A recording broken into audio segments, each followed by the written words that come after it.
हर हर महादेव। देवों के देव महादेव के चरणों में प्रणाम। मैया भवानी के चरणों में प्रणाम। मेरे प्रणाम को स्वीकार करें। प्राचीन काल में एक गांव में एक पंडित जी रहते थे अपने पत्नी के साथ। उनका एक लड़का था तो गांव के कुछ बदमाशों के लड़कों के साथ में रह के पंडित जी का लड़का का भी संगत खराब हो गया था। वो दारू शराब सब पीने लगा था, आए दिन चोरी करने लगा था। इस कारण गांव के लोग हरदम पंडित जी के पास आते उनके लड़के का शिकायत लेके।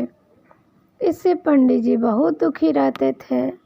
पंडित जी सच्चे मन के थे, अपना पूजा पाठ करते थे, शिव गुरु के भक्त थे। वो बहुत अपने लड़के से दुखी रहते थे, अपने लड़के को कितना हो समझाते थे लेकिन उनका लड़का समझता ही नहीं था। कितना हो समझाते थे। एक दिन पंडित जी ने दुखी होके अपने लड़के को घर से बाहर निकाल दिया। बोले कि तुम्हारे कारण मेरा नाम बदनाम हो रहा है, जाओ मेरे घर से निकल जाओ। उनका लड़का कुछ दिन तो वही बदमाश लोग के साथ में रहा, लेकिन कुछ समय के बाद उसको समझ आ गया कि ये वो गलती कर रहा है। और ऐसा समझ आने के बाद भी उसके हाथ पैर में कोढ़ी जैसा हो गया, जिस कारण लड़के को गांव वाले कोई नहीं पूछता था। सभी उससे घृणा करने लगे। अब लड़का बहुत दुखी रहने लगा। हाथ पैर में कोढ़ी होने के कारण वो पश्चाताप करना चाहता था। बहुत दुखी रहने लगा। अब उसको समझ में आ गया था कि हम क्या गलती कर रहे थे।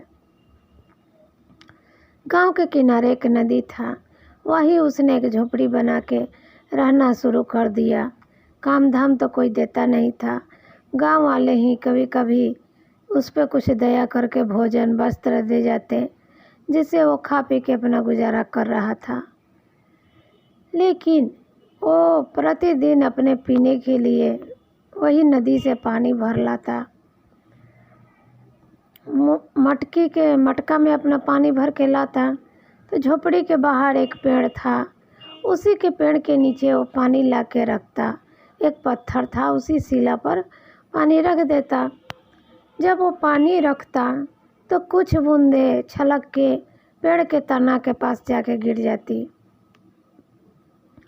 और बरसों पुराना एक शिवलिंग वहाँ तना के पास पेड़ के जो जड़ था उसके पास दबा हुआ था। ये बात किसी को पता नहीं था, हल्का हल्का दिखाई दे रहा था।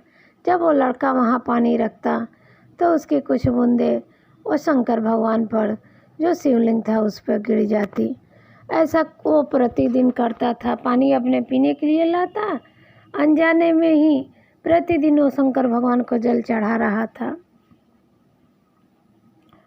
और इसी तरह समय बीतता गया। एक दिन उसकी मृत्यु हो गई। जब मृत्यु हुई तो यमलोक से दूत लोग आए लेने के लिए प्राण उसका। तो इधर से शंकर भगवान के भी दूत लोग गए, बोले कि ये मेरे लोक में जाएगा, स्वर्ग लोक में जाएगा। तो यमराज के दूत बोले कि स्वर्ग लोक में कैसे जाएगा, ये तो कोढ़ी है, बहुत पाप किया है, चोरी बदमाशी करता था, गांव वाले से घृणा करते थे, इसलिए गांव से बाहर रहता था। फिर शिव के दूत लोग बोले कि नहीं, सब करता था, बदमाशी बता सब था, लेकिन ये प्रतिदिन अनजाने में ही शिवलिंग पर जल चढ़ाता था। प्रतिदिन जब पीने के लिए अपने पानी लाता नहा धोवा के, तो पानी रखता तो कुछ पानी छलक के उस पर गिर जाता। ऐसे करके वो प्रतिदिन शंकर भगवान को जल चढ़ाता था। इस कारण शंकर भगवान इससे प्रसन्न हो गए हैं और अपने पास स्वर्ग लोक में बुलाए हैं। तब वो दूत चला गया, यमराज का दूत लोग चले गए और इसको फूलों के जहाज पर इसको लेके आए अपना स्वर्ग लोक। ये स्वर्गलोक में रहने लगा। तो इसीलिए कहते हैं गुरु भाई बहन कि शंकर भगवान को ज़्यादा कुछ नहीं, बस एक लोटा जल उनके लिए बहुत है। एक लोटा जल चढ़ाइए, श्रद्धा से चढ़ाइए, दिल से चढ़ाइए, तो उसका फल आपको एक न एक दिन ज़रूर मिलेगा। हर हर महादेव, हर हर महादेव।